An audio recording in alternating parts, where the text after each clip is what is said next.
Come to the next paragraph, number 13. Here it is. The distinguishing characteristic of modern civilization is an indefinite multiplicity of human wants. आधुनिक सभ्यता की एक खास विशेषता ये है, एक विशिष्ट विशेषता ये है कि ये मानव की चाहतों को, एक इंसान की चाहतों को ये कई गुना बढ़ा देता है, कई गुना ये बढ़ा देता है. And here the characteristic of ancient civilization is an imperative restriction upon and a strict regulating of these wants. जबकि प्राचीन सभ्यता, देखिए यहाँ बात हो रही है आधुनिक सभ्यता.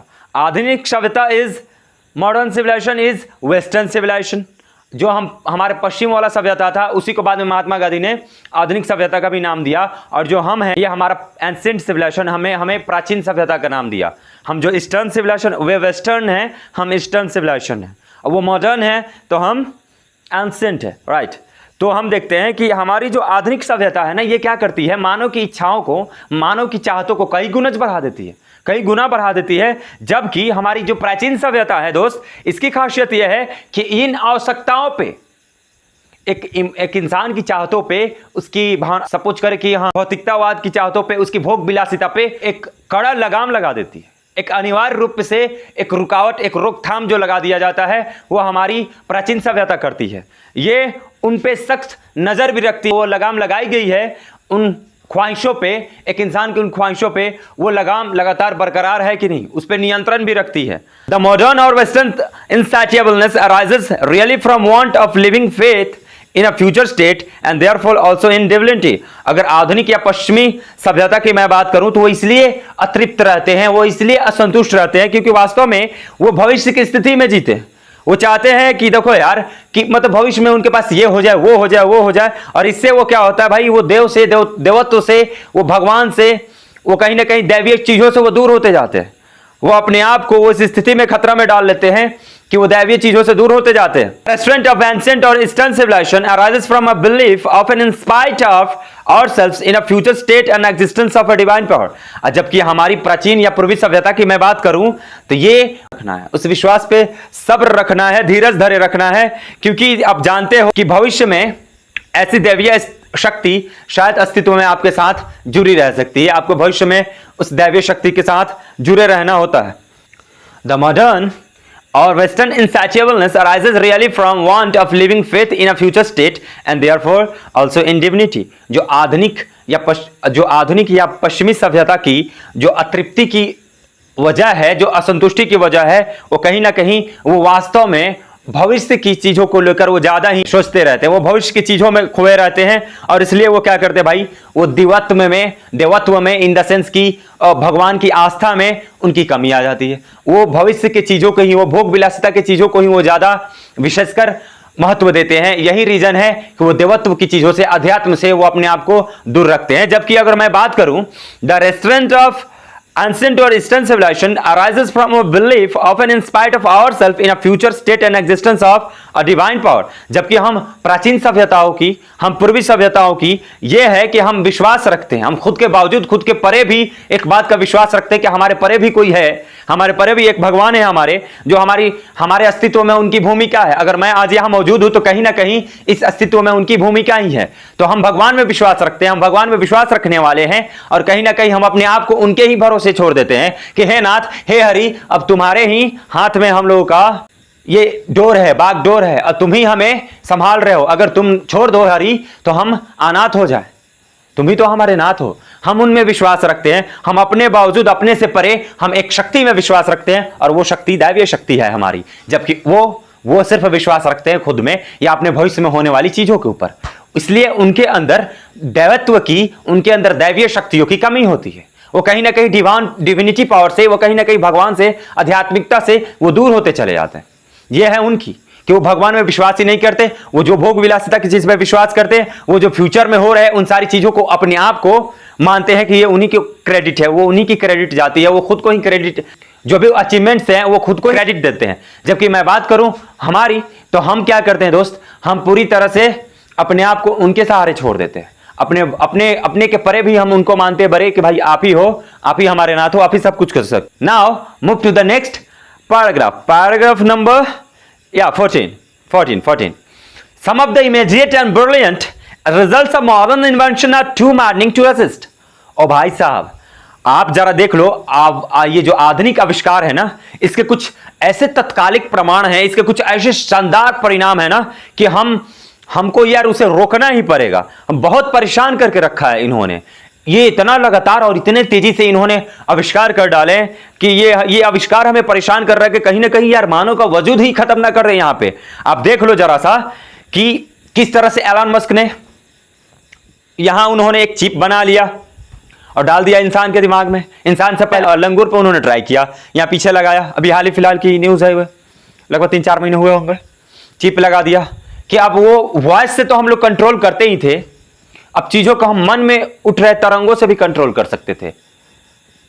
हम सामने देख रहे हैं, हम मन में सोच रहे हैं और वैसे ही वो कार्य हो रहा है। हम मन में सोच रहे हैं कि पंखा चालू हो जाए, पंखा चालू हो गया। ये सिर्फ अंदर आपके लगे एक चिप की कमाल थी।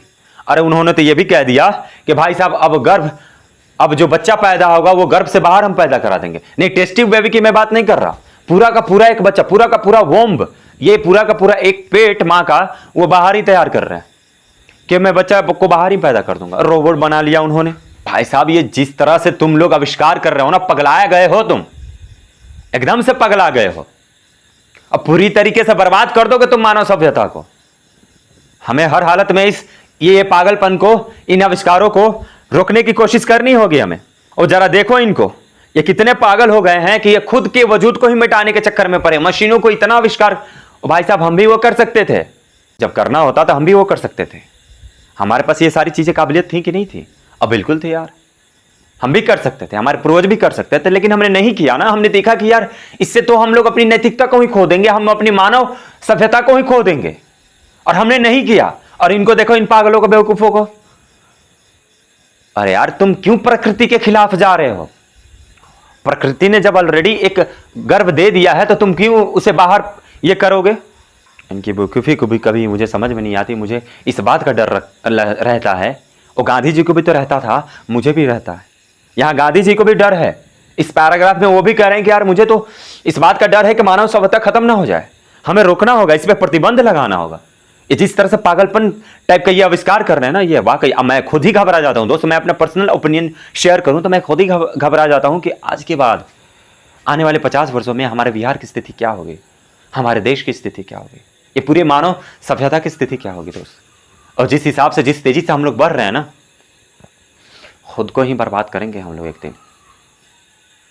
और हम लोग जिस डाल पे बैठे हैं ना, उसी डाल को हम लोग काट रहे हैं, वही गलती हम लोग कर रहे हैं।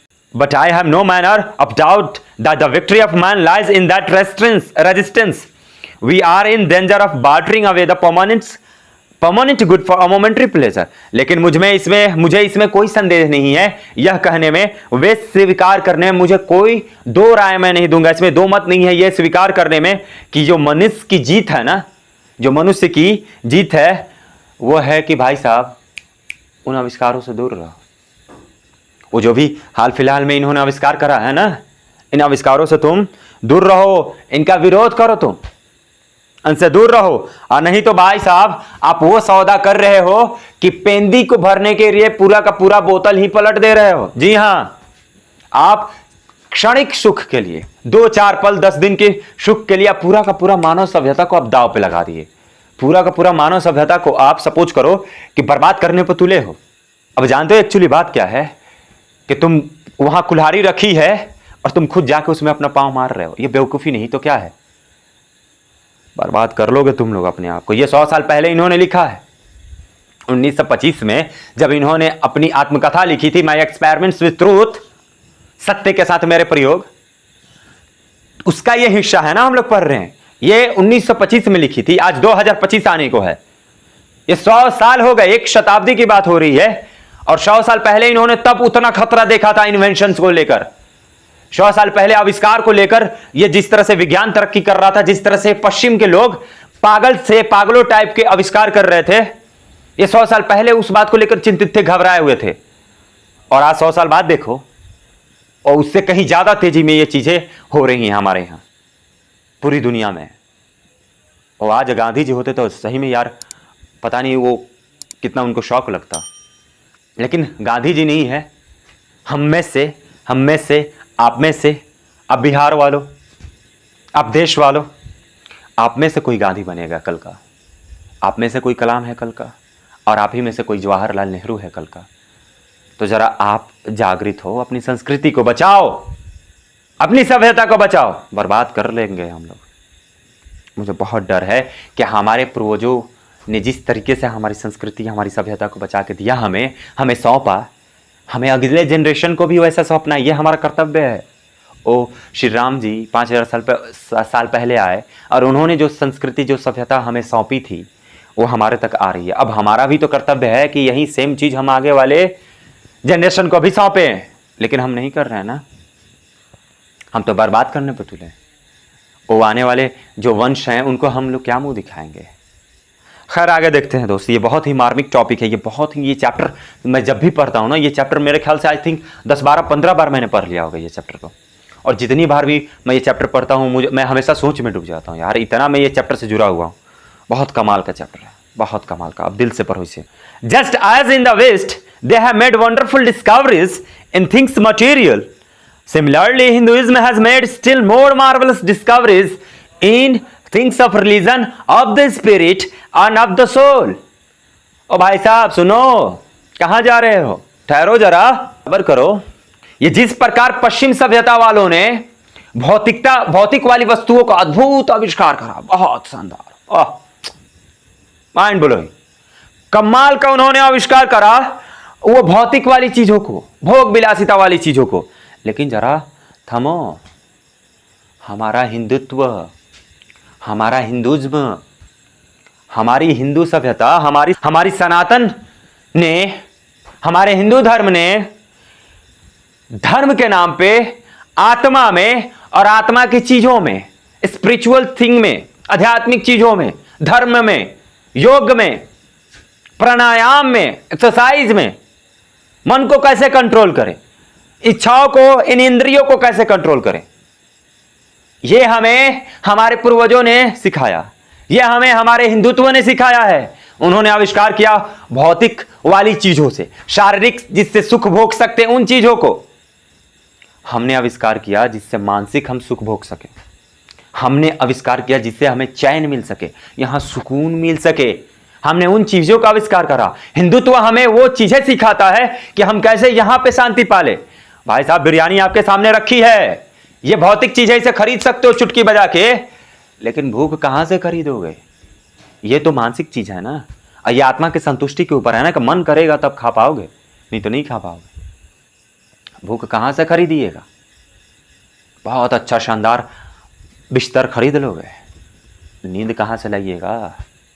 बहुत शानदार आपने गद्दा लगा दिया, अब मन बेचैन है, पलटे मार रहे हैं, गुलबाजियां मार रहे हैं, उसी पे करवटे बदल रहे हैं, नींद नहीं आ रही, रात भर जग गए, अंत में थक हार कर स्लीपिंग पिल्स लेकर सोया, तब जाकर कहीं नींद आई। क्या सोच रहे हो? उनका आविष्कार ज्यादा चमत्कारी है कि हमारा? उन्होंने भौतिक वाली चीजों को, उन्होंने शारीरिक सुख वाली चीजों को खोजा, हमने मानसिक सुख वाली चीजों को खोजा। और भाई साहब यहां जब मन शांत रहेगा ना, तो गद्दा पे ना सो के भुइयां भी सोओगे ना गमछा बिछाई के, तभी भी शानदार नींद लगेगी और इतना सुकून मिलेगा दिल को और चैन मिलेगा वो सूखी रोटी भी खाकर कि वो बिरयानी के मजा को खराब कर दे। उन्होंने पाया, हमारे पूर्वजों ने कहा था ना, अभी जस्ट कुछ पिछले पैराग्राफ में डिस्कस किया था कि ये जो खुशी है ये तो सिर्फ एक मानसिक दशा है, ये हमारे पूर्वज पहले ही समझ गए। इसलिए उन्होंने इस मानसिक दशा को ठीक करने के पीछे काम किया, ना कि वो शारीरिक खुशी के पीछे। देख लिया, कमाल है हमारी संस्कृति, हमारी सभ्यता का। भाई साहब गर्व होगा, जरा पढ़ते चलो ना पूरे चैप्टर को और इसे दिल में उतारते चलो। वो ऐसे पढ़ो कि ये रटने की आवश्यकता कभी ना पड़े। बेवकूफों, रटोगे तुम हिंदी और इंग्लिश, रटना है बायोलॉजी रटो, केमिस्ट्री फिजिक्स रटो, और ये इंग्लिश ना रटो दोस्त। और जो रटने वाले, रटने का झंझट ही खत्म है। इसको ऐसे समझ लो कि ये तुम्हारे दिलो दिमाग में बैठ जाए, और वैसे ही बैठेगा। इसे अपने दिलो दिमाग से जरा जोड़ कर रखोगे तब तो। हमारा जो खोज है ना, हमारी जो सभ्यता ने जो खोज करी है, जो हिंदुत्व ने खोज करी है, वो खोज करी है मन की शांति, वो खोज करी है आत्मा की शांति, वो खोज करी है मोक्ष की, उन्होंने खोज किया है अध्यात्म की, उन्होंने खोज किया है ध्यान की, मेडिटेशन की, उन्होंने खोज किया है योगा की। कि शारीरिक रूप से जब फिट रहोगे तो मानसिक रूप से भी फिट रहोगे, जब मानसिक रूप से फिट रहोगे तो शारीरिक सुख को भी भोग सकोगे। कहीं ना कहीं शारीरिक सुख को तभी आप भोग पाओगे जब मानसिक संतुष्टि होगी, और जब ये संतुष्ट ना रहेगा तो कुछ भी कर लो भैया, मन करे तो हीरा लेके खा लो, हालांकि कोई खाता नहीं है, मर जाओगे। मन करे तो कुछ भी लेके खा लो, संतुष्ट ना होगा। शारीरिक सुख पे ज़्यादा ध्यान ना दो। आगे देखो 16, but we have no eyes for this great and fine discoveries. लेकिन हमारा ध्यान इन महान और बेहतरीन खोजों पे तो जाता ही नहीं ना। अपनी चीज़ें खराब लगती हैं ना, अपनी चीज़ें हमें कमतर लगती हैं, औरों की चीज़ें हमें ज़्यादा लगती हैं भाई बेहतर। भोज में जाते हो ना दोस्त, तो बैठे हो, तुम्हारे सामने प्लेट लगी है, बगल वाले के भी सामने प्लेट लगी, तुम्हारे सामने जो अब पीस आया ना चिकन मटन या पनीर वगैरह के, तो तुम अपना खाना छोड़कर बगल वाले को ताकोगे कि उसको क्या क्या मिला। और भाई साहब तुमको जो मिला तुम खाओ ना, अब बगल वाले को देखकर क्या फ़ायदा, अब उससे थोड़ी ना लेकर तुम खा लोगे, अपना ही खाओ, जो मिल गया सो खाओ। हमें ये कहने का मतलब ये था कि हमारे पास इतने महान और बेहतरीन और शानदार खोज हमारे हिंदुत्व ने किया, हमारी संस्कृति ने किया, ये ऑलरेडी हमारे संस्कृति का हिस्सा है, लेकिन हम ये नहीं देख रहे, हम उन पे पश्चिम सभ्यता वालों को तरफ देख रहे हैं। अच्छा जी, उसने तो एसी का आविष्कार कर लिया, अब हमें भी चाहिए। उसने तो फ्रिज का आविष्कार कर लिया, अब हमें भी चाहिए। हद है भाई साहब, हमारे यहाँ पीपल के वृक्ष कम है, वो फ्रिज और वो एसी को भी फेल कर दे। हमारे यहाँ जो मटका का पानी है वो फ्रिज के पानी को भी फेल कर दे। वो फ्रिज का पानी 2 दिन खाओ ना, गला पूरा टॉन्सिल बढ़ जाएगा, लेकिन वो मटका का पानी 2 दिन पियो दोस्त, पूरा का पूरा एकदम पवित्र रहोगे, ठंडा भी, और बॉडी भी तुम्हारी कमाल की शानदार चमकेगी, ग्लो करेगी। क्योंकि वो जो मिट्टी के अंदर से वो जो आपको मिल रहा है ना मिनरल्स, वो भी तो आपके शरीर को लग रहा है। खैर ये सारी चीज़ें आप नहीं समझ पाओगे क्योंकि आप लोग मॉडर्न सिविलाइजेशन को फॉलो कर रहे हो आंख मूंद के। But we have no eyes for this great and fine discovery, we are dazzled by the material progress that western science has made. लेकिन हमें इन महान और बेहतरीन खोजों पे हमारी नज़र ही नहीं है दोस्त। हम अपने चीज़ों को वैल्यू नहीं दे रहे हैं, बल्कि जो पश्चिम सभ्यता की जो विज्ञान है, जो पश्चिमी विज्ञान है, उन्होंने जो भौतिक खोज करा है ना, उन्होंने जो भौतिक तरक्की की है, उनकी तरक्की से हमारी आंखें चौंधिया गई हैं। हमें अपने यहाँ की खोज नहीं दिख रही, हमें उनकी खोज ने हमारी आंखों को इतना ही प्रकाशमय कर दिया है, ज्योतिमय कर दिया कि हमारी आंखें ही चौंधिया गई। अचानक से किसी के सामने टॉर्च बार ना दो, 1 मिनट के लिए, 1 पल के लिए उसको लगेगा ही नहीं, 1 पल के लिए वो अंधा हो जाएगा। उसी प्रकार ये तो हमारे साथ हो रहा है। और उनकी जो विज्ञान ने खोज करी, उन्होंने जिस तरह से विज्ञान में प्रगति की है, उसकी चमक दमक ने हमारे आंखों को चौंधिया दिया, और हम अपने खोज पे ध्यान ही नहीं दे रहे, जो कि इतने शानदार और बेहतरीन हैं। धिक्कार है, हमें समझना होगा इस बात को। आगे देखते हैं। In fact it almost seems as the God in his wisdom has prevented India from progressing along those lines so that it might fulfill its special mission of resisting the onrush of materialism। ऐसा मुझे लगता है ना, ऐसा मुझे कि ईश्वर ने अपनी बुद्धि से, ईश्वर ने जानबूझकर हम भारत वालों को रोक के रखा है, जानबूझकर उन्होंने हमें उस दिशा में आगे बढ़ने से रोका है। कौन सी दिशा में? जिस दिशा में वो चल रहे हैं, और जिस दिशा में पश्चिम सभ्यता वाले चल रहे हैं ना, ईश्वर ने जानबूझकर, मुझे लग रहा है कि उन्होंने हम पे रोक लगा दिया कि उधर ना जा, एक बर्बादी है, उधर मत जा। ईश्वर शायद हम पे मेहरबान हैं, वो हमको रोक रहे हैं कि भाई साहब उधर ना जा, तू बर्बाद हो जाएगा। वो तो बर्बाद हो ही जाएंगे, वो तो भाड़ में जीवे करेंगे, तू भी उसके पीछे पीछे भाड़ में चला जाएगा। कहा है तू भेड़ चाल चल रहा है जी, और एक भेड़ जाकर कुआं में गिरेगा, तू भी गिरेगा। अब बेवकूफ है तुम, नहीं ना? हाँ, तो उनकी तरह तू ना चल, तो उनका पीछे पीछे तू भी जाकर कुआं में गिर जाएगा। शायद ऊपर वाले हम पे मेहरबान हैं, भगवान हम पे मेहरबान हैं, वो चाह रहे हैं कि हम लोग उधर ना जाएं, उस दिशा में हमें जाने से वो रोक रहे हैं शायद, और वो हमें भौतिकतावाद की तरफ बढ़ने से रोक रहे हैं, और वो हमें बता रहे हैं कि ना जा उधर, उधर तू रुक जा, उधर ना जा। और ये हमें कह रहे हैं कि तू विरोध कर उसका, उधर मत जा, तू विरोध कर उन चीजों को, बर्बाद हो जाएगा तू। कहीं ना कहीं शायद ये मिशन भगवान ने हमारे लिए खोला है, और ये हमें ही पूरा करना होगा। ये जो मिशन है ये भगवान ने हमारे लिए ही सेट करा है, और ये हमें ही पूरा करना होगा। हमें उधर नहीं जाना होगा, हमें उनका विरोध करना होगा, उन चीज़ को हम नहीं अपना सकते। अभी हमने देखा था कुछ देर पहले कि इन्होंने कहा कि अगर उनकी सभ्यता को अपना लें मतलब कि हमारी बर्बादी तो निश्चित है। कह रहे हैं कि वर्षों का अनुभव है मेरे पास, वर्षों का अनुभव है मेरे पास, और वो ये है कि हमें जितना ज़्यादा दूर हो सके इस सभ्यता से भागेंगे, जितना ज़्यादा दूर हो सकना है, हमें अपनी सभ्यता को संजो के रखना है। Now here after all there is something in Hinduism that kept it alive up till now, it has witnessed the fall of Babylonian. भाई साहब कुछ ना कुछ तो हिंदुत्व में है, आपको क्या लगता है? कुछ ना कुछ तो हिंदू धर्म में है, कुछ ना कुछ हिंदुत्व में है जो इसे अब तक जीवित रखा है। सनातन धर्म कहते हैं इसे, कब से चला आ रहा है, इसकी कोई गिनती ही नहीं। एक सिंपल सा एग्जांपल हम उठा के देखते हैं तो देखते हैं त्रेता युग में श्री राम जी आए थे, सतयुग में राजा हरिश्चंद्र, सत्यवादी राजा हरिश्चंद्र सतयुग में आए। उससे पहले की भी कई सारी चीज़ें हमारे रेफरेंसेस मिलते हैं जो पता करता है कि भाई हिंदुत्व तो तब से है, हिंदू तो तब से है, हिंदू धर्म, और आज तक अभी भी अवेलेबल है अपने उसी रूप में। कुछ ना तो कुछ बात है ना इसमें, कुछ तो बात है, कुछ तो गड़बड़ है दया, ये वो वाली बात नहीं है, कुछ तो यहाँ बात है, कुछ तो बात है हिंदुत्व में कि ये आज भी सरवाइव कर रहा है, ये आज भी जिंदा है। जरा बेबीलोनियन से जाकर पूछ दो, लोलियन नहीं है वो, लोनियन है, जरा बेबीलोनियन से जाके पूछ लो, सीरियन को देखो, पर्शियन को देखो, इजिप्शियन को देखो, इन सारे सभ्यताओं को देखो ना, ये कहां है? वो कहां ये तो ऐसे गायब हो गए जैसे गधे के सर से, हाँ अरे बाल नहीं, सिंग, गधे के सर से सिंग, ये ऐसे गायब हो गए जैसे गधे के सर से सिंग। ना ही ये बेबीलोनियन है, ना ही ये सीरियन है, ना ही ये पर्शियन है, ना ही ये इजिप्शियन है। और कहां है इनका सभ्यता भाई? ये सब का सब पतन हो गया। हिंदुत्व ने इन सब का पतन देखा है, हमारी सभ्यता ने इन सब का पतन देखा। ना बेबीलोनियन बचे, ना सीरियाई, कोई नहीं बचा। और जरा और देखो ना आगे, where is Rome, where is Greece, कहां है रोम जी? ग्रीसवा कहां है? हाँ कहां है? ये भी बर्बाद हो गए, ये भी भाड़ में चले गए।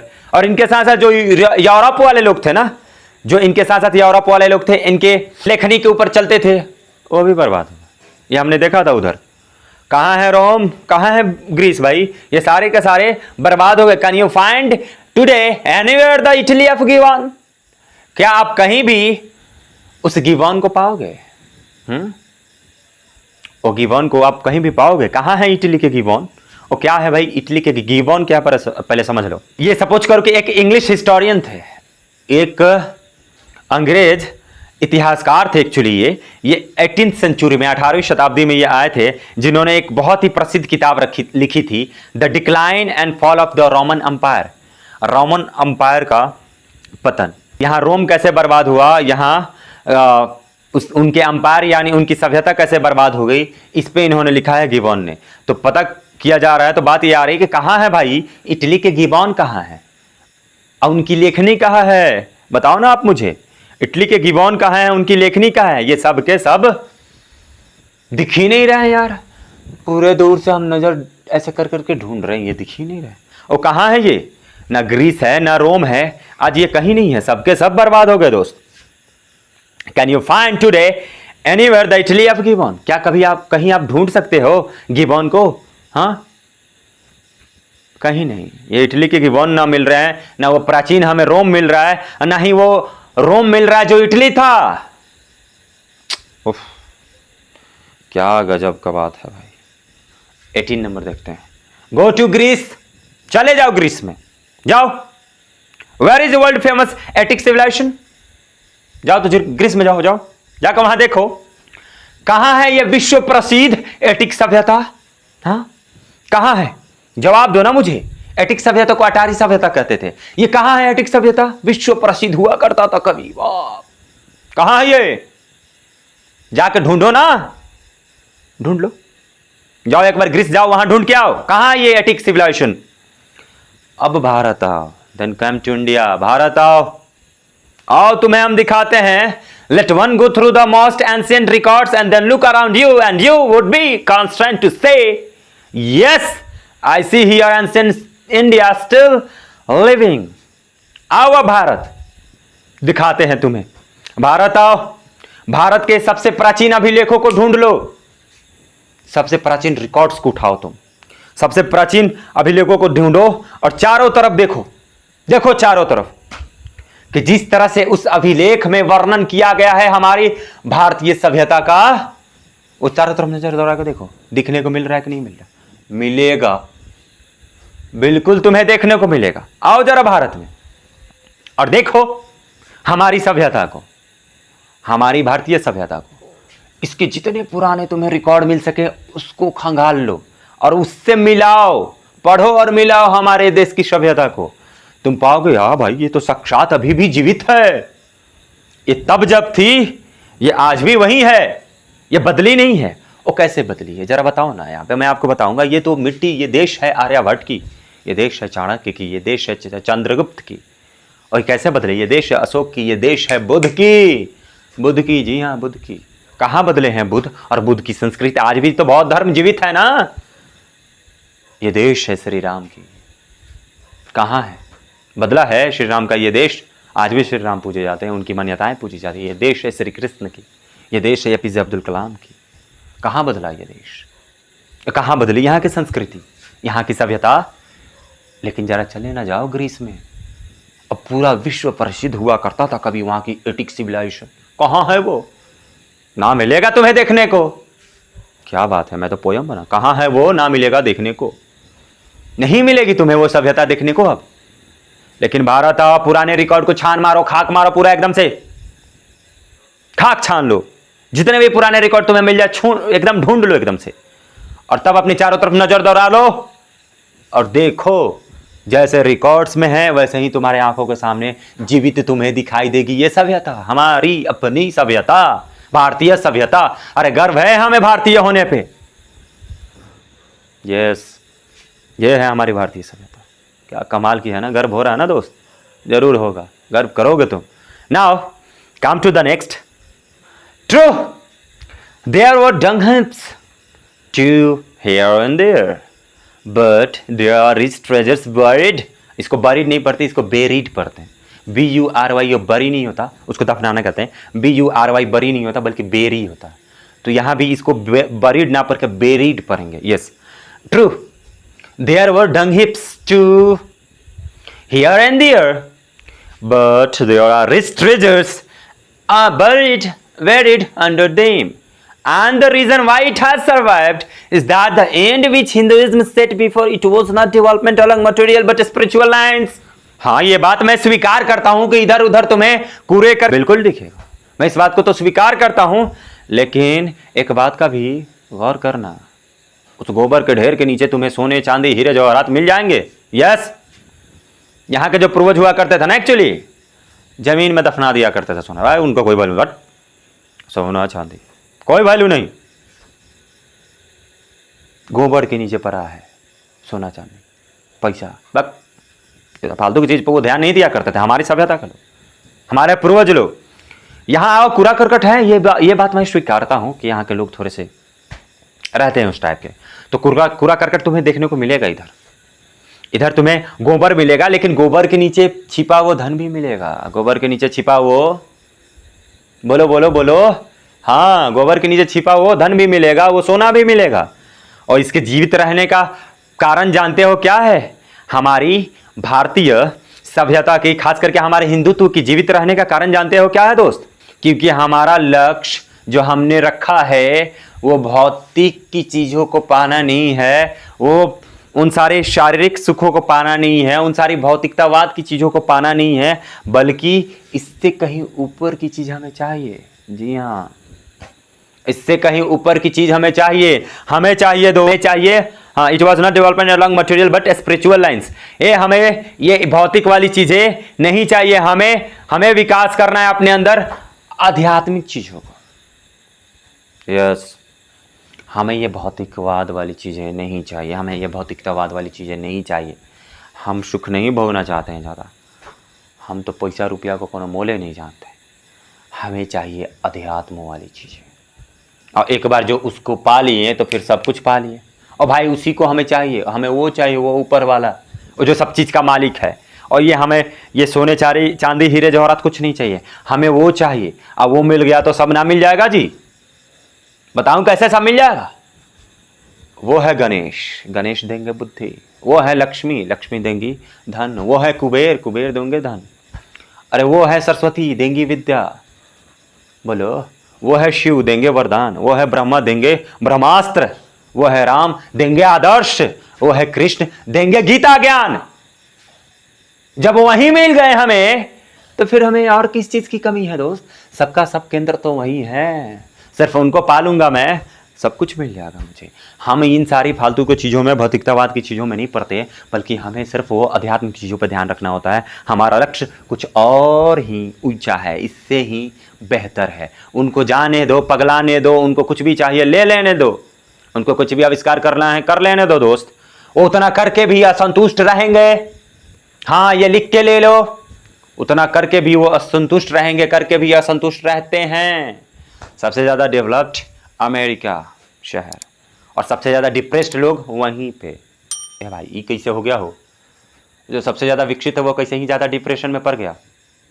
सबसे ज़्यादा तनावग्रस्त अगर कोई है आपका देश, अमेरिका के लोग। क्यों? क्योंकि वो पैसों के पीछे भागते हैं। हम लोग अपने नैतिकता के पीछे, हम लोग अपने अध्यात्म के पीछे, हम लोग विश्वास के पीछे, धर्म के पीछे, ज्ञान के पीछे भागते हैं। जी हाँ।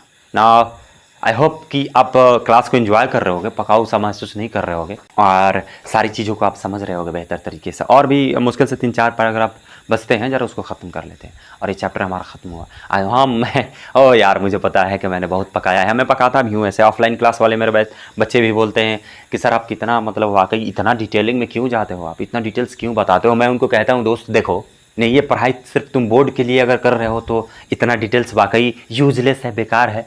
लेकिन अगर बोर्ड के बाद भी तुम्हारे बड़े बड़े एग्ज़ाम्स हैं ना, जहाँ तुम्हारा जीएस तैयार हो रहा है, वहाँ तुम्हारा ये तुम्हारा मानसिक, ये जब तैयार होगा ना, जब तुम्हें ये जीवन जीने का अनुभव ये तुम्हें मैं दे रहा हूँ तैयार करके, बोर्ड को तो मुकाबला कर लेगा यू चुटकी में ये सारी चीज़ें। उसके बाहर भी, और मैं इसके बाद जस्ट इसका सारे क्वेश्चन और प्रैक्टिस सेशन लाऊंगा, उसको भी ज़रा आप देखना, सारी चीज़ें तैयार हो जाएंगी, एकदम एक ना छूटेगा। और बोर्ड के बाहर भी, बोर्ड के बाद भी आप इस चीज़ को अपने जीवन में अप्लाई करोगे, ये मेरी गारंटी है, लिख के ले लो। मैंने भी जब इस चीज़ को पढ़ा था ना, ऐसे तो डिटेल्स में कोई पढ़ाया नहीं है एक्चुअली मुझे, मैंने खुद पे इस पर बहुत समय खर्च किया, बहुत रिसर्च किया इस पर खुद पे, एक एक वर्ड पे, एक एक शब्द को मैंने बहुत डिटेल से, बारीकी से जांचा है, बहुत ज़्यादा मेहनत करा, तब जाकर मैं आपके लिए लेकर आया ये। या बच्चों को, जो ऑफलाइन वाले बच्चे जो हैं उनको पढ़ाते हैं, उनको ये देता हूँ कि यार वो पक जाते हैं, सर इतना क्यों? इतना इसलिए दोस्त, क्योंकि ये जीवन में तुम्हारे काम आएगा, ये तुम्हारे आगे के एग्ज़ाम में काम आएगा। आज हमें थोड़ा सा तुम्हें लग रहा हो कि भाई साहब ये पका बहुत ज़्यादा रहे हैं, बिल्कुल सोच सकते हो, लेकिन कल तुम्हें ये सारी पकाऊ चीज़ें जब आने वाले एग्ज़ाम में तुम्हारी मदद करेंगी तो तुम्हें मज़ा ही आ जाएगा। तब तुम्हें लगा कि हाँ यार, बोर्ड में जो चीज़ मैंने पढ़ा था वो यहाँ जीवन में काम आ रहा है और यहाँ इस एग्ज़ाम में काम आ रहा है, समझोगे आप। और ख़ास करके तो ये सारी चीज़ें जो बापू हमारे हर जगह बसे हुए हैं, राष्ट्र के हर एक कोने कोने में बसे हैं, और पूरे एग्ज़ाम के सिलेबस में हर जगह वहीं मौजूद है। किसी भी एग्ज़ाम में जाओ, इनके बारे में चर्चा ना होगी, हैं किस एग्ज़ाम में ना होगी दोस्त। यहाँ इंडिया का सबसे टॉप मोस्ट यूपीएससी में जाओ ना, वहाँ भी इस बारे में चर्चा होगी, इनके बारे में चर्चा होगी। तो उसकी तैयारी तो तुम आज से ही कर रहे हो, ध्यान दीजिए। अब आवर सिविलाइजेशन, इसको आवर नहीं पढ़ते, आर पढ़ते हैं actually. Our civilisation, our culture, और Swaraj depend not upon multiplying our wants, self-indulgence, but upon restricting wants और self-denial। हाँ दोस्तों, मैं आपको बताऊं, जरा आप गौर करना कि हमारी सभ्यता या हमारी संस्कृति या हमारा स्वराज हमारी इच्छाओं को बढ़ाने पर निर्भर नहीं करता। हमारा सभ्यता, उसे हमारी कहेंगे एक्चुअली, हमारी सभ्यता, हमारी संस्कृति या हमारा स्वराज, स्वराज यानी खुद पे, स्वयं पे शासन करना, खुद पे राज करना, खुद को खुद के कंट्रोल में रखना, यह हमारी इच्छाओं को बढ़ाने पर निर्भर नहीं करता। हम अपनी इच्छाओं को बढ़ाएं, इससे हमें खुशी मिलेगी, इससे हमारी संस्कृति मिलेगी, या इससे हमारा स्वराज मिलेगा? नहीं नहीं नहीं, ये इस पर डिपेंड नहीं है, बल्कि इच्छाओं को सीमित करने पर निर्भर करता है। आत्मत्याग कहते हैं उसे, आत्म इनकार कहते हैं उसे, सेल्फ डिनायल। जी, कह रहा है कि हमारा स्वराज, हमारी सभ्यता या हमारी संस्कृति ये इस बात पे डिपेंड नहीं करती है कि हम अपनी इच्छाओं को कई गुना बढ़ा दें, कई गुणज बढ़ा दें हम अपनी इच्छाओं को, वो इस बात पे डिपेंड नहीं करती, ना ना ना ना, बल्कि डिपेंड करती है कि हम अपनी इच्छाओं को दबा दें, नकार दें, आत्म त्याग कर दें। आत्म तृप्त ना हो बल्कि आत्म त्याग करना है हमें, सेल्फ इंडल्जेंस नहीं करना है बल्कि सेल्फ डिनायल।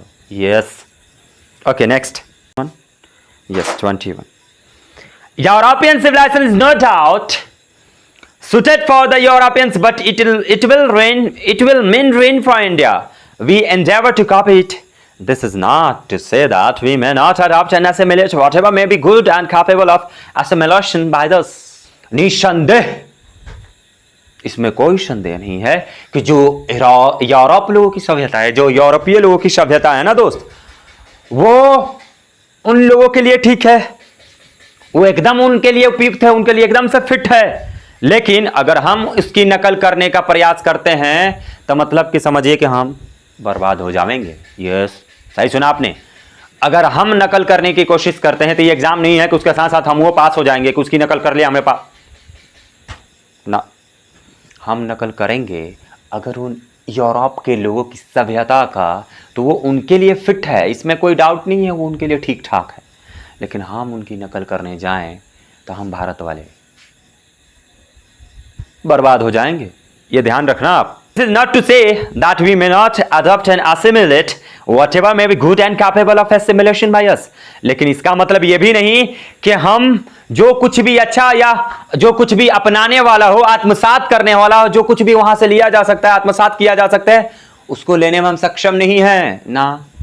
ऐसा भी नहीं है कि जो कुछ अपनाने वाला है, जो कुछ उसमें अच्छा है, हम उसे आत्मसात कर सकते हैं, उसे हम स्वीकार कर सकते हैं चाहे तो। whatever may be good and capable of assimilation by us, as it does not also mean that even the European will not have to part with whatever evil might have crept into it. देखो दोस्त, ऐसा नहीं है कि जो भी है ना उसमें अच्छा हम उसे आत्मसात नहीं कर सकते हैं। हम उसे, यह नहीं है कि हम जो कुछ भी उसमें अच्छा है उसे आत्मसात नहीं कर सकते, आत्मसात करने के लिए सक्षम नहीं है। हम आत्मसात करने के सक्षम हैं, लेकिन हम नहीं करेंगे। उस सभ्यता, ऐसा नहीं है कि वो सभ्यता पूरी तरह से खराब है ना, कुछ चीज़ें हैं जो उसको बेकार बना कर रखी है। उसमें से कुछ चीज़ें भी हैं जो हमें अच्छी सिखाएंगी, अच्छी बातें भी हैं। और खुद महात्मा गांधी ने कहा था ना अभी जस्ट कुछ पीछे कि मैं तो शुक्रगुजार हूं, मैं तो एहसानमंद हूं पश्चिमी साहित्य का, यूरोपीय साहित्य का, कि उनसे मैंने बहुत कुछ सीखा है। लेकिन वर्षों और वर्षों के अनुभव के बाद मैं भारत वालों को एक बात कहना चाहूंगा कि दोस्तों, तुम्हारी भलाई इसी में है कि तुम दूर रहो इससे। उन्होंने वर्षों अनुभव करा है ना इस चीज़ का, बिल्कुल करा है। 1893 के बाद तो पूरी तरह से जाके यूरोपियन कंट्री में ही रहे हैं, साउथ अफ्रीका में ही जाकर रहे हैं वो 1914 तक। तो उनको अनुभव है इन सारी चीज़ों का। तो वो कह रहे थे कि देखो, ऐसा नहीं है कि उसमें सारी चीज़ बुराई है, नहीं, अच्छाई भी है कुछ। हम उस अच्छाई को स्वीकार भी कर सकते हैं, लेकिन हमें नहीं करना है, हमें नहीं करना चाहिए, हम स्वीकार नहीं करेंगे। देखो, इसका मतलब यह नहीं है कि भाई साहब कि यूरोप के लोगों में जो बुराई है वो साथ में नहीं आए, वो भी आ जाएगा। Everything comes with package. सब चीज़ के साथ, मतलब अच्छाई के साथ बुराई भी आ जाएगी। हम अच्छाई को लेने को जाएं, बुराई भी चली जाएगी साथ में। कैसे बताएं? हाँ, जाते हैं कोयला के खान में कोयला निकालने, तो हाथ करिया हो जाता है कि नहीं, कि सिर्फ हमें कोयले मिलता है, करिया हो जाता है ना। अच्छा चलो ठीक है, आग हम जलाते हैं तो आग की लपटों के साथ क्या धुआं नहीं निकलता है? निकलता है ना। हमारा धुआं थोड़ी निकालना होता, हमें धुआं थोड़ी चाहिए था, हमें तो चाहिए आग थी ना, फिर ये धुआं तो निकल रहा ना। Everything comes with package. तो ये कह रहे हैं कि ऐसा नहीं है कि हम उनकी सभ्यता में से जो अच्छी चीज़ है उसे आत्मसात नहीं कर सकते, उसे अपना नहीं कर सकते। अपना सकते हैं लेकिन नहीं अपनाएंगे, क्योंकि हमें पता है कि यूरोपीय लोगों को भी इसमें शामिल करना, ये भाई अलग, ये सब कुछ कर उनकी सभ्यता को अपने यहाँ शामिल करना, मतलब कि उनकी बुराइयों को भी अपने यहाँ लेके आना। हाँ, ये होगा। ये 22 नंबर देखें। The incessant search for material comforts and their multiplication is such an evil, and I make bold to say that the Europeans themselves will have to remodel their outlook. वो जो लगातार निरंतर एकदम रुकते नहीं है, थकते नहीं है, अपनी सुख सुविधाओं की जो वो खोज करते हैं ना भौतिक चीजों में, वो एक ऐसी बुराई है ना दोस्त, वो एक इनकी ऐसी बुराई है कि मैं साहस करता हूं इस बात को कहने में। मैं निडर होकर यह बात कहता हूं, डंके की चोट पे मैं ये बात कहता हूं कि उनको, यूरोपीय लोगों को अपने दृष्टिकोण को थोड़ा सा बदलना होगा, अपने नजरिए को थोड़ा सा बदलना होगा, अपनी सभ्यता का थोड़ा सा रीमॉडल करना होगा, उन्हें थोड़ा सा बदलाव करना होगा अपनी सभ्यता में। जिस तरह से दोस्त वो सुख सुविधाओं के बोझ के नीचे दब रहे हैं ना, अब बर्बाद हो जाएंगे, वो उनका गुलाम बन जाएंगे। अब बन जाएंगे क्या, बन गए हैं। जिस तरीके से वो भौतिक सुख सुविधाओं के नीचे दबे जा रहे हैं ना, उसके बोझ के तले दबे जा रहे हैं ना, वो तो बर्बाद हो जाएंगे दोस्त।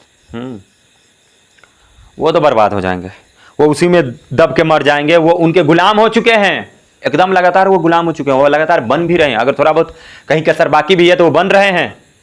यहां देखिए, it may be that my reading is wrong but I know that for India to run after that golden fleece is to court certain death.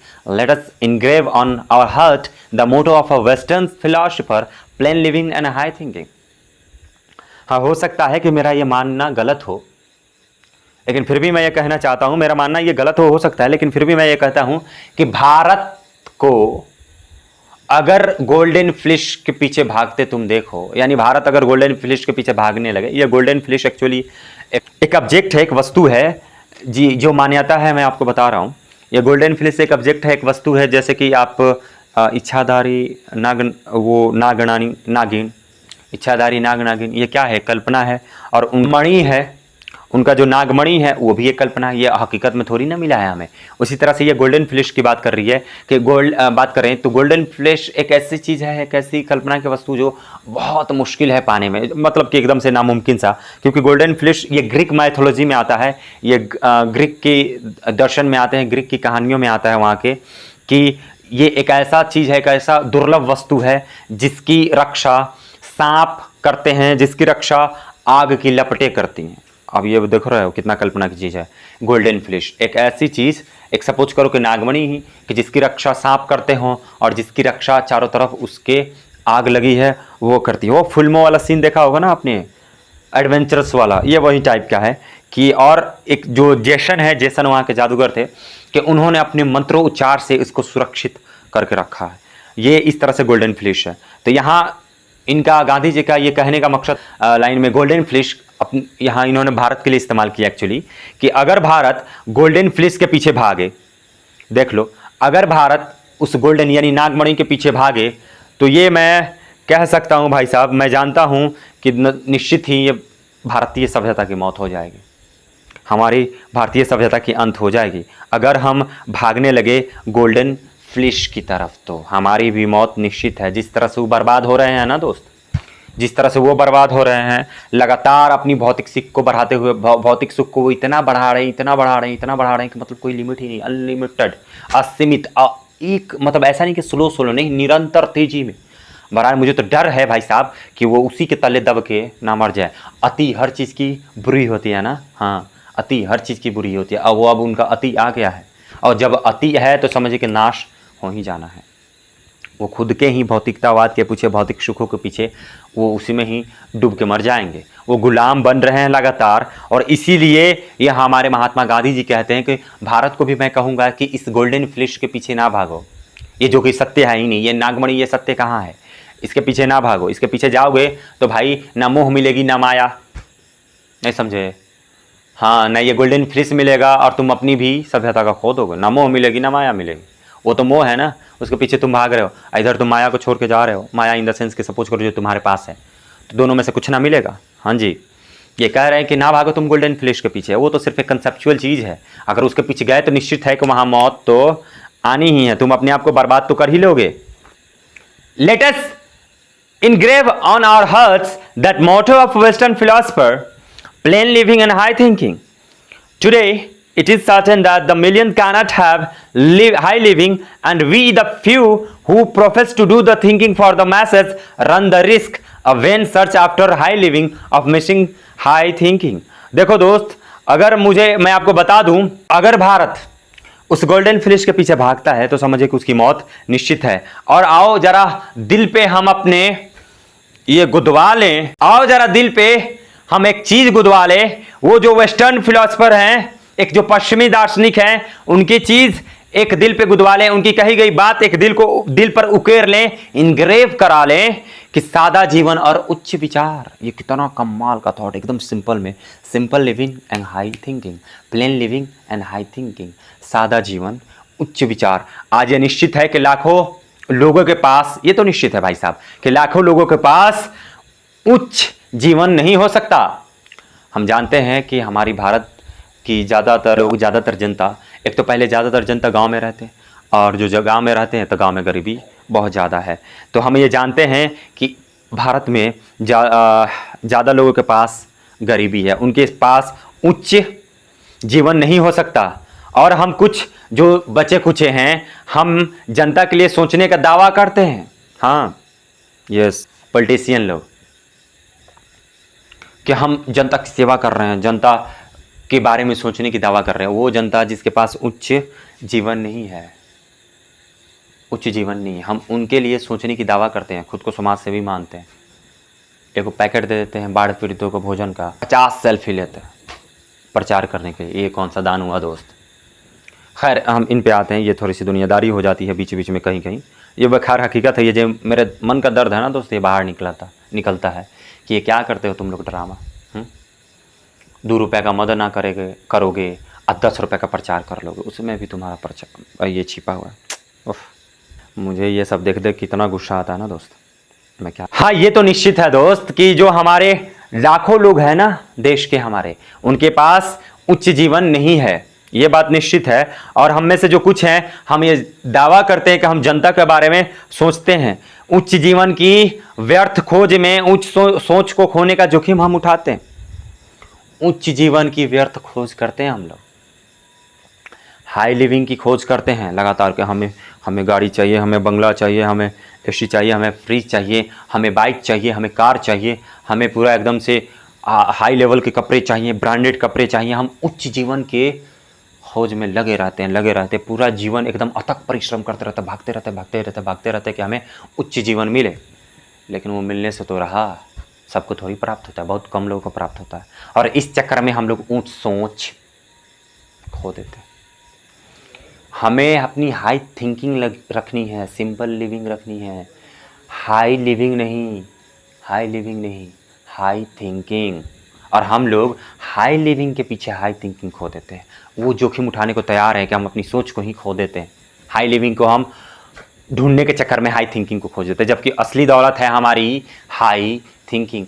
अक्ल बरी या भैंस, अक्ल बरी है ना दोस्त जी। तो हम अक्ल को बड़ा बनाने के चक्कर, हम अक्ल को बड़ा नहीं बनाते, हम भैंस को बड़ा बना लेते हैं। हम भैंस के पीछे अपनी अक्ल को कम कर लेते हैं। नहीं, हमें अपनी अक्ल को बढ़ानी है। भैंस से मतलब है वो भौतिकतावाद की चीज़ है, वो हमारी दुनिया की सांसारिक चीज़ है, हमारी हाई लिविंग। तो वो भैंस हमारी हाई लिविंग हो गई, अक्ल हमारी हाई थिंकिंग हो गई। तो हमें अक्ल को बढ़ाना है, भैंस को नहीं बढ़ाना है। और हम ये जोखिम उठाते हैं, हम ये ख़तरा उठाते हैं कि हम क्या करते हैं दोस्त, अक्ल को बढ़ाने के बजाय भैंस को बढ़ाने के चक्कर में लगते हैं। यानी हाई थिंकिंग बढ़ाने के बजाय हम हाई लिविंग के चक्कर में पड़ जाते हैं। ये तो बल्कि बेकार की चीज़ है। और 23rd, civilization in the real sense of the term consists not in the multiplication but in the deliberate and voluntary destruction of wants.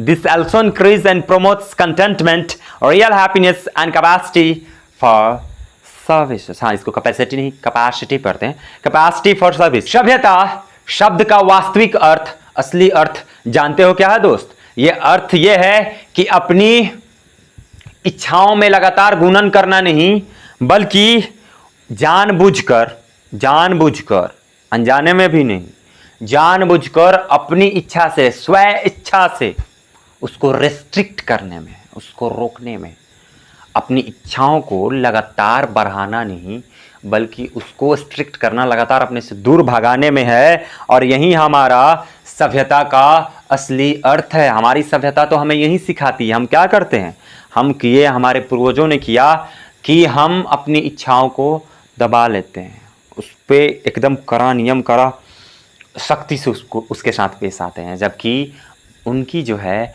वो लगातार अपनी ख्वाहिशों को बढ़ाते रहते हैं। देखो दोस्त, ये संतोष, वास्तविक खुशी या सेवा की क्षमता, ये जो चीज़ें हैं ना, ये बढ़ावा हमें सभ्यता देता है।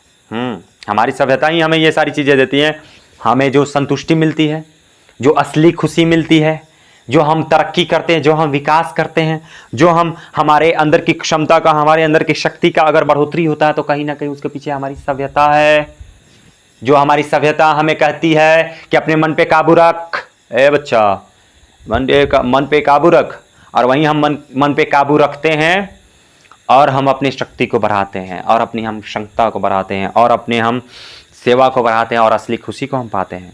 Now come to the final last topic, last point, last paragraph, जो भी आपका मन करे वो कह लो, क्योंकि ये चैप्टर के अंत होने की खुशी तो आपको हो गई ही। हाँ तो चलिए देखते हैं, क्योंकि तब से पक गए हो ना, बहुत पक गए हो गए। हाँ, अच्छी चीज़ें पकाती ही हैं तुम्हें। A certain degree of physical harmony and comfort is necessary. A certain degree of physical harmony and comfort is necessary, but above a certain level it becomes a hindrance instead of help. Yeah, सही बात कर रही है कि देखो कुछ हद तक शारीरिक सुख, शारीरिक आराम जरूरी है। इन दोनों के बीच में तुम सामंजस्य बिठा कर रखो, सामंजस्य बिठा कर रखो, सामंजस्य बिठाओ, समन्वय, बैलेंस बनाओ। कुछ हद तक तुम्हें शारीरिक सुख भी जरूरी है, कुछ हद तक तुम्हें आराम की भी जरूरत है, लेकिन मात्र एक निश्चित स्तर तक, एक डेफिनेट लेवल तक, एक सर्टेन लेवल तक। उससे ज़्यादा अगर गए तो समझिए कि ये मुसीबत बन जाएगी, समझिए कि ये रोड़ा बन जाएगी, समझिए कि ये बाधा बन जाएगी उससे ज़्यादा अगर गए तो। इसलिए असीमित संख्या में इच्छाएं पैदा करना और उन्हें संतुष्ट करने का आदर्श एवं भ्रम एक फंदा प्रतीत होता है। अगर मैं बात करूं, therefore the ideal of creating an unlimited number of wants and satisfying them seems to be a delusion and a snare. Yes, कि अगर हम क्या करें दोस्त, असीमित संख्या में अपनी इच्छाओं को पैदा करें, अनलिमिटेड, अपनी इच्छाओं को लगातार अनलिमिटेड हम बढ़ाते चलें और सीमित संख्या में अपनी इच्छाओं को पैदा करते चलें, तो हम संतुष्ट ना होंगे बल्कि हम असंतुष्ट हो जाएंगे और ये हमारे लिए बोझ हो जाएगा, एकदम फंदा की तरह हमारे पीठ पे ये लदा बोझ जो हमें चलने भी नहीं देगा, एकदम से बोझ हो जाएगा हमारे लिए। अगर हमने क्या किया, अनलिमिटेड तौर पे अपनी इच्छाओं को बढ़ाना शुरू कर दिया जी। या the satisfaction of one's physical needs, even the intellectual needs of one's narrow self must meet at a certain point a dead stop, but it degenerates into physical and intellectual voluptuousness. voluptuousness मैं कह रहा हूं कि देखो दोस्त, हाँ ये सही बात है कि एक तुम्हारे ऊपर रिस्ट्रिक्शन तो होना चाहिए, एक रोक होनी चाहिए तुम्हारी बौद्धिक या शारीरिक। अगर ये कामुकता बढ़ जाए, अगर ये ज़्यादा बढ़ जाए, अगर ये ज़्यादा हद से बाहर ये सारी चीज़ें हो जाएं, तो भाई साहब इससे पहले कि ये ज़रूरतें तुम्हारी इतनी बढ़ जाएं कि तुम एकदम इसके काबू में हो जाओ, तुम अपने मन के काबू में हो जाओ, ना कि तुम्हारा मन तुम्हारे काबू में रहे, तो इससे बेहतर है कि तुम एक पड़ाव पर रुक जाओ, जरा सा ठहर जाओ, जरा सा सोचो और तुम आगे चलो। A man must arrange his physical and cultural circumstances so that they do not hinder him in his service of humanity on which all his energies should be concentrated. तो जरा वहां पे ठहर जाना एक बार कि अगर तुम्हें लगने लगे कि तुम्हारा मानसिक, तुम्हारा शारीरिक, तुम्हारा मन और तुम्हारा शरीर तुमको अपने कंट्रोल में रखे हुए है, तुम उसको जान चाहकर भी कंट्रोल नहीं कर पा रहे हो, तुम उसके खिलाफ जा ही नहीं रहे, तुम्हारा मन तुम्हें जो कुछ कह रहा है तुम उसके गुलाम हो गए, तुम्हें उसी वक्त करना है, तुम्हारा शरीर जो कुछ कह रहा है तुम्हें उसी वक्त करना है। अगर तुम ऐसा प्रतीत पाते हो, ऐसा तुम एहसास करते हो कैसा तुम्हारे साथ हो रहा है, तो तुम ठहरो, रुको रुको रुको और अपने आप को जरा सा एक डेड स्टॉप पे, एक पड़ाव पे रोक दो और यहाँ देख लो कि एक व्यक्ति को अपनी भौतिक या सांस्कृतिक परिस्थितियों को उस समय व्यवस्थित करना होगा। वो तुम्हारा देखो ना यहाँ पे, a man must arrange his physical, एक व्यक्ति को अवश्य ही अपने शारीरिक और कल्चरल सर्कमस्टांसेस और अपनी सांस्कृतिक परिस्थितियों को उस समय आपको अरेंज करना होगा, व्यवस्थित करना होगा, that they do not hinder him in his service of humanity, व्यवस्थित करना होगा ताकि वो मानवता की सेवा में बाधा ना डाले।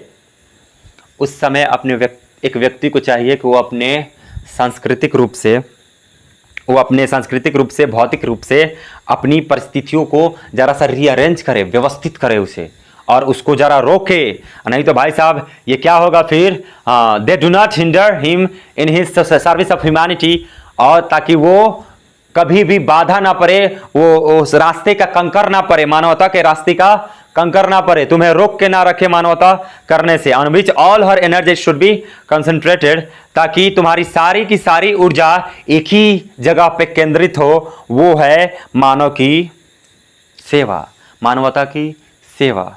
इसलिए तुम अपने इच्छाओं को, या अपनी शारीरिक हो या बौद्धिक हो, उसके कंट्रोल में उतना ही रहो जितना कि काम बंद चल जाए। एक बस बैलेंस बना कर रखो। शारीरिक सुख आराम की ज़रूरत है तुम्हें, लेकिन जब तुम्हारे अंदर थकान हो तब ज़बरदस्ती का आराम ना करो, उसके ऊपर एक लगाम लगाओ, एक रोक लगाओ। तुम्हें ठहर कर वहाँ सोचने की ज़रूरत है कि तुम कहीं उसके गुलाम तो नहीं हो गए ना।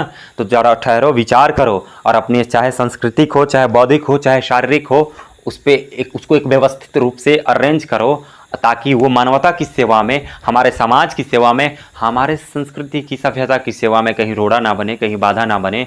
हाँ, एक मनुष्य को चाहिए कि पूरी की पूरी तरह अपनी एनर्जी को इकट्ठा करे और उसे समाज के लिए दे, उसे मानवता के भलाई के लिए दे।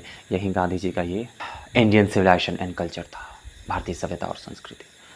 मुझे उम्मीद है, आई होप कि आप बहुत एंजॉय किए होंगे इस क्लास को, और एन्जॉयमेंट के साथ साथ आपने बहुत ही जानकारी इकट्ठा की होगी।